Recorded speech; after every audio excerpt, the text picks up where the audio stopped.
नमस्कार, आप देख रहे हैं द खबरदार न्यूज। रीवा शासन प्रशासन की लापरवाही से नदी में बहे त्योंथर के 2 लाल। रीवा का तराई अंचल, जिसे संभाग का धान का कटोरा भी कहा जाता है, इस धान के कटोरे में हर साल बारिश और प्रशासन की अनदेखी की वजह से सेंध लगती रहती है। इसी अनदेखी का शिकार हर साल की तरह इस साल भी त्योंथर का एक परिवार तब हुआ जब यहाँ के 2 चश्मो चिराग शासन की लापरवाही से टमस नदी के भेंट चढ़ गए। अब रीवा प्रशासन फिर से उन पुराने सालों की तरह लोगों की जलती चिताओं और आंसुओं को अनदेखा करके इन बच्चों की मौतों को मात्र एक संख्या की तरह देख रहा है।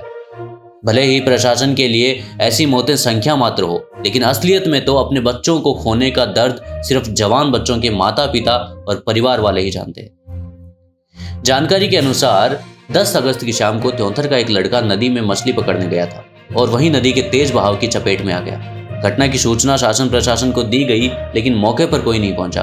2 घंटे बाद पुलिस आई और खाना पूर्ति कर दूसरे दिन आने का कह के चली गई। शाम से सुबह हुई, लेकिन एनडीआरएफ की टीम और शासन प्रशासन की तरफ से कोई मदद न मिलने की वजह से मजबूरी में छोटे भाई की बॉडी खोजने बड़ा भाई भी नदी में पहुंच गया और भाई की तलाश में वो भी नदी में बह गया।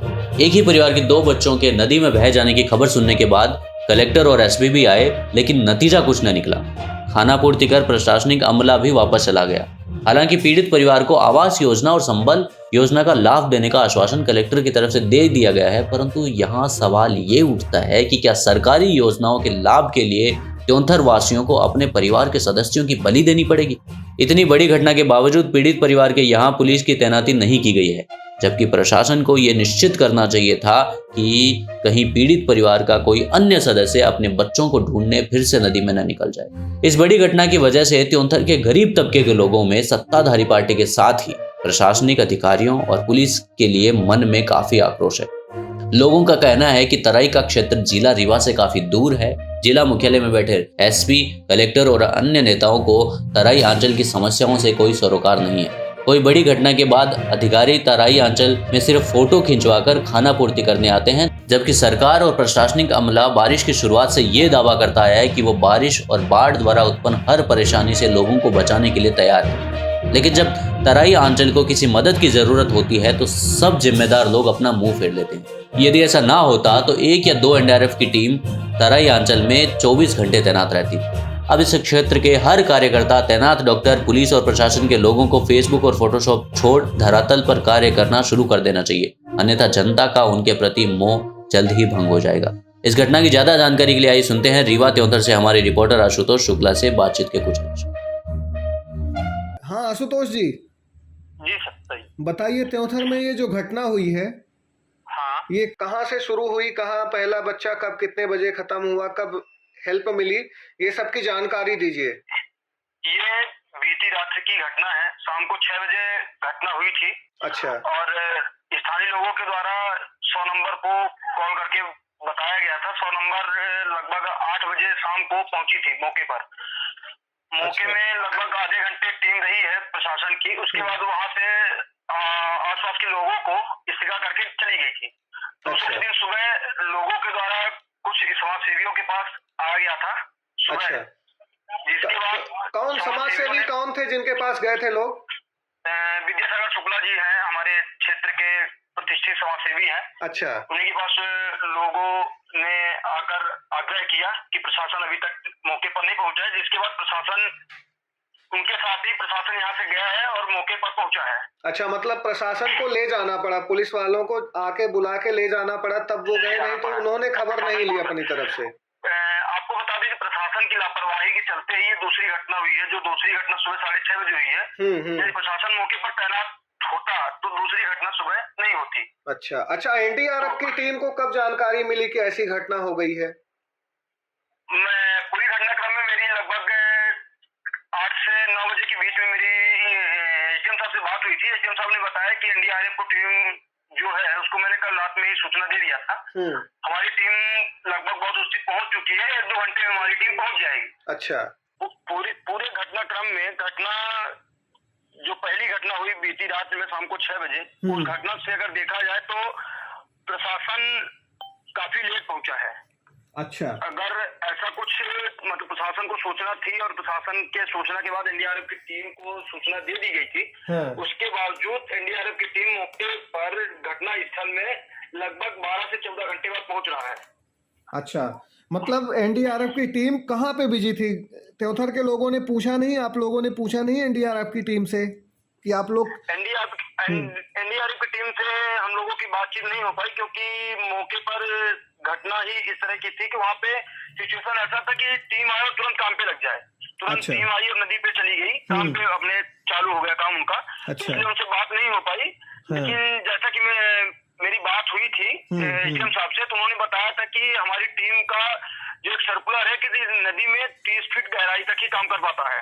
अच्छा। तो उसके हिसाब से हमारा जो सिचुएशन था उसमें रात में काम नहीं हो पाएगा, इसलिए हमारी टीम सुबह वहां से रवाना हुई है और अभी बहुत दूर से पहुंच रही है, लगभग 1 से 2 घंटे पहुंच जाएगी। लेकिन पूरे घटनाक्रम में शुरू से अंत तक में देखा यही गया है कि प्रशासन की लापरवाही पूरा सामने आता गया है। अगर प्रशासन की लापरवाही नहीं होती, दूसरी घटना जो घटी वो घटना भी घटित नहीं होती, और हो सकता था कि अगर समय से एनडीआरएफ की टीम पहुंचती तो जो पहली घटना हुई उसकी लाश वगैरह भी मिल जाती। टीम कहाँ से आई थी? रीवा से आई थी? जानकारी यही मिल रही है कि रीवा से ही टीम भेजी गई है। अच्छा, तो इसका मतलब रीवा में वो इक्विपमेंट्स नहीं है जो अभी आज के समय में, बारिश के समय में चाहिए गांवों को? रीवा में तो ठीक ही है हमारे हिसाब से। तो जो त्योंथर तराई अंचल का एक क्षेत्र है और ये बाढ़ प्रभावित क्षेत्र है। अक्सर ही यहाँ देखा जाता है कि अगर कोई फाटक या नलकूप खुलते हैं जो कि पानी के, तो अपने यहाँ बहाव आ जाता है और बाढ़ भी आने की संभावना बन जाती है। ऐसी स्थिति में प्रशासन को ऑलरेडी यहाँ पे टीम अलर्ट रहनी चाहिए कि अगर ऐसी कोई घटना घटित होती है तो हमारी टीम अलर्ट रहे। लेकिन शासन प्रशासन तो हमेशा यही दावे करती आ रही है। किसी भी कलेक्टर, अपने यहाँ के कलेक्टर का ट्विटर अकाउंट देखिए तो उसमें तो यही बोलते हैं कि हम रेडी हैं। एसपी साहब को ट्विटर अकाउंट में बोलते हैं हम रेडी, हम आज यहाँ पे आए हैं, बाढ़ का दौरा कर रहे हैं, ज्यादा बारिश हुई है। तो फिर क्या तैयारी है? आपको बता दें कि पूरे मामले पे जब तक घटना हो नहीं जाती है तब तक सिर्फ ट्विटर पे, फेसबुक पे, इंस्टाग्राम पे इनका पोस्ट चलते रहता है। जब मौके पर कोई घटना घटित हो जाती है तो मौके पर कोई टीम नहीं पहुंच पाती है और अच्छा। तब ये पता चलता है कि अभी टीम अलर्ट ही नहीं है। मैंने सुना आशुतोष, मैंने सुना कि कलेक्टर साहब भी आए थे और एसपी साहब भी आए थे, पूरी पुलिस की टीम और पूरे प्रशासन के लोग इकट्ठे थे वहां पे। क्या बातें हुई वहां पे? सबके द्वारा कुछ काम किया गया क्या वाकई में धरातल में? धरातल में अभी कोई खास रिजल्ट नहीं मिला है देखने के लिए। अच्छा। मौके पर कलेक्टर साहब घटना स्थल पर भी गए थे और उनके परिजनों से भी उन्होंने मुलाकात किया। उन्होंने प्रशासन की ओर से जो भी सुविधाएं मुहैया करानी चाहिए उसके लिए आश्वस्त किए हैं परिजनों को, और उन्होंने कहा है कि हमारी टीम लगातार सर्च ऑपरेशन कर रही है। जैसे ही कुछ समय सुराग मिलता है, जैसे भी कोई रिजल्ट आता है तो हम आपके सामने आएंगे। अच्छा। और प्रशासन की ओर से, शासन की ओर से जो भी सुविधा हो पाएगी, संबल योजना, आवाज जो भी मिल पाएगा उसके लिए हम लोग आश्वस्त है। पूरी टीम हमारी काम कर रही है, जल्दी आप लोगों के सामने रिजल्ट होगा। तो उससे क्या वो दोनों लड़के वापस आ जाएंगे क्या आशुतोष? ऐसे तो वापस तो नहीं आ पाएंगे, लेकिन एक जैसे घटना हो गई है उस हिसाब से कुछ स्थानीय लोगों ने, समाज सेवकों ने, जैसे विद्यासागर शुक्ला जैसे लोग वहाँ पे मौजूद थे, उन लोगों ने, गीता माझी जनपद अध्यक्ष महोदय मौजूद थी मौके पर, तो उन्होंने शासन प्रशासन से मांग किया है कि कम से कम जो लोग की इस घटना में जान गई है उन लोगों के परिजनों को कम से कम 25-25 लाख रुपए का मुआवजा दिया जाए, जिससे कि आगे की भरण पोषण के लिए उनको कुछ सहायता मिल सके। हाँ, क्योंकि उनके बुढ़ापे की लाठी तो चली गई। हाँ, जो एक लड़का 12-14 वर्ष का था जिसकी मृत्यु हुई थी वो तो ठीक है, लेकिन जो उसका बड़ा भाई नदी में छलांग लगाया अपने भाई को ढूंढने के लिए, उसकी उम्र लगभग 28 से 30 साल की थी, उसके 4 बच्चे भी हैं। तो ऐसे में वो अपने 4 बच्चों को अनाथ करके जा चुका है। तो अगर ऐसे में अगर प्रशासन सहयोग करता है, 20 से 25 लाख रुपए का मुआवजा देता है, तो कहीं ना कहीं एक छोटा सा सहयोग होगा उन परिजनों के लिए आगे की भरण पोषण के लिए। हाँ, अच्छा, बिल्कुल जायज आप बोल रहे हैं। और दूसरी चीज, शासन प्रशासन के इतने लोग आए, क्या उन लोगों ने ऐसा कोई इंतजाम किया कि अब त्योंथर से कोई और मछली पकड़ने नदी में ना जाए या कोई बच्चा ना जाए, कोई ना जाए, ऐसी कोई सिक्योरिटी लगाई गई है क्या? नहीं, अभी तक तो ऐसा कोई शासन की ओर से निर्देश नहीं हुआ है, बल्कि जानकारी मिल रही है कि कल रात में ही जो नदी के बाढ़ प्रभावित क्षेत्र है, जहाँ ऐसा रहता है, सिचुएशन होता है कि बाढ़ आ सकती है, वहाँ पे टीम के द्वारा अनाउंसमेंट किया गया है कि आप लोग नदी में ना जाएं, नदी में अभी ऐसी कोई क्रियान्वयन न करें जिससे कोई भी घटना घटित हो। इसके लिए टीम अलर्ट जारी की है। और बाकी रही बात तैनाती की, तो अभी तक ऐसी कोई तैनाती देखने को नहीं मिली है, लेकिन कलेक्टर साहब और एसपी साहब के निर्देश जो मीडिया को मिले हैं जिस हिसाब से, उस हिसाब से ये देखने को मिल सकता है कि मौके पर किसी न किसी स्टाफ को वहां पे तैनात किया जाएगा हर क्षेत्र में जहां बाढ़ प्रभावित क्षेत्र है, कि ऐसी कोई भविष्य में घटना ना हो। लेकिन ये तो मतलब वही हो गया कि जिसको जाना है वो चला जाएगा, किसी और का बच्चा डूब जाएगा, अगर भूख से मर रहा है मछली पकड़ने गया तो किसी और गरीब की फिर से मौत हो सकती है। बिल्कुल ऐसी घटना हो सकती है, क्योंकि मल्लाह परिवार जो नदी के किनारे बसते हैं तो उनका कहना चाहिए तो ज्यादातर भरण पोषण नदी के मछलियों से ही उन लोग ज्यादातर करते हैं। बिल्कुल सही बोल रहे हैं। लोग नदी में देखने के लिए मिलते हैं, तो ऐसे में बिल्कुल कहा जा सकता है कि भविष्य में भी इस तरह की घटना सामने आ सकती है। इसके लिए प्रशासन को कुछ उचित कदम उठाना चाहिए जिससे कि ऐसी दोबारा घटना ना हो। आपको बता दें कि पूरे घटनाक्रम में अभी तक मतलब लगभग सुबह से वहाँ पे मीडिया मौजूद थी और पूरी घटनाक्रम को एक सही तरीके से कवरेज कर रही थी। अच्छा। और जिसकी सूचना हमारे क्षेत्रीय जनप्रतिनिधियों को भी हुई है, लेकिन अभी तक जनप्रतिनिधि की ओर से कोई भी सार्थक जवाब या तो सार्थक प्रयास नहीं हुआ है। अच्छा, ये बताइए आशुतोष की विधायक जी अभी कहाँ पे है, त्योंथर के विधायक जी?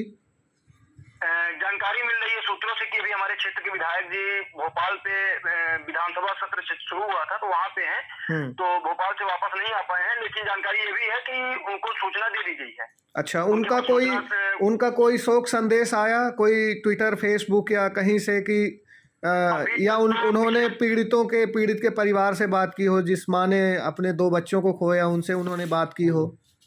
अभी तक तो ऐसा कोई विधायक जी की ओर से निर्देश नहीं आया है, ना तो अभी तक ऐसा कोई सोशल साइट में उनका एक्टिविटी देखा गया है। अच्छा। कि उनके द्वारा कोई शोक संदेश या परिजनों से कोई बातचीत हुई है। अभी तक ऐसा कुछ तो नहीं हुआ है, लेकिन जानकारी यही है कि सूचना उनको सुबह ही दे दी गई थी और मौके पर मीडिया कवरेज चल रहा था, तो एब्सोल्युटली ये है कि मीडिया के द्वारा कहीं ना कहीं विधायक जी तक बात पहुंच चुकी होगी। अच्छा, चलिए ठीक है, इस मामले से हम आपसे लगातार जुड़े रहेंगे, आपसे ज़्यादा जानकारी के लिए, अपडेट्स लेने के लिए आपको फ़ोन करेंगे। अभी के लिए धन्यवाद। लोगों ने किया, आज की बात नहीं है, कल 6 बजे की बात है। कल 6 बजे एक बच्चा की यहाँ पर वो डूब गया था। 6 बजे प्रशासन को कहा गया, प्रशासन के द्वारा किसी भी तरीके का हेल्प नहीं किया। फर्ज अदा की पुलिस जो है तो करीब 8 बजे आई है, पुनः चली गई। किसी तरीके से प्रशासन या शासन के द्वारा कोई व्यवस्था नहीं की गई। आज सुबह एक लड़का, उसी का भाई, उसको ढूंढने के चक्कर में आज वो भी घटना घट गई। मैं आज सवेरे जब मेरे पास गौरी शंकर पहुंचे और हमको सूचना दिया, मैं पुलिस चौकी गया, पुलिस चौकी में सूचना दिया, पुलिस चौकी से लोगों को बुलाया, तब जाकर अभी 2 मिनट पहले स्टीमर आया हुआ है। कल से किसी भी प्रकार से शासन का न प्रशासन से 2 आदमी, कल वो 6 बजे वाला की डूब गया, आज सुबह उसी का भाई उसको ढूंढने के चक्कर में डूब गया। प्रशासन के द्वारा किसी तरीके का कोई हेल्प नहीं किया गया। शासन खड़ा हुआ है, सारी महिलाएं रो रही हैं, सारे भाई रो रहे हैं, किसी तरीके की कोई सुविधा नहीं की गई। इस प्रशासन से मेरा बार बार निवेदन है, जिला कलेक्टर से निवेदन है, सरकार से निवेदन है कि इनकी व्यवस्था की जाए और इनके परिवार के लिए कम से कम 25-25 लाख रुपए की व्यवस्था की जाए, जिससे कि गरीब परिवार है, गरीब है, इनके पास खाने के लिए 2 वक्त की रोटी नहीं है, ये गरीब परिवार है। और जल्दी से जल्दी मट्टी अगर नहीं ढूंढी जा सकती शासन प्रशासन के द्वारा तो हमें रुक रूप लेना पड़ेगा और प्रदर्शन करना पड़ेगा। अगर कल की मट्टी है 6 बजे से अभी तक मट्टी नहीं मिली है, एक मट्टी आज हो गई, वो भाई को ढूंढने के सूचना की कितने बाद रेस्क्यू चालू हुआ है? सूचना देने अभी आई है, 10 बज रहा है। कल शाम 6 बजे की घटना है, आज अभी आ रही है, स्टीमर आ रहा है कम से कम 12-14 घंटे के बाद, तब भी किसी तरीके से कोई असुविधा नहीं। खुद माझी समाज के लोग अपने से ये देखिए बांस काटे हैं और बड़ी बड़ी नाव लगाकर ये खुद ढूंढने के प्रयास कर रहे हैं। प्रशासन द्वारा किसी तरीके की कोई सुविधा अभी तक नहीं मुहैया कराई गई। मुझे शिवराज सिंह मुख्यमंत्री महोदय से निवेदन है कि इस पीड़ित परिवार को 25-25 लाख रुपए का मुआवजा देने का कष्ट करे, जिससे कि ये गरीब परिवार किसी तरीके अपना गुजर बसर कर सके। देखिए, अभी हम उनके घर गए थे और उनसे परिवार से मिलने के बाद ये पता चला कि प्रशासन की बहुत बड़ी लापरवाही हमें समझ में आ रही है, देखने को मिल रही है। क्योंकि कल शाम के 7 बजे वो बच्चा डूब के ख़त्म हो जाता है, उसे लापता हो जाता है, कहीं मिलता नहीं है।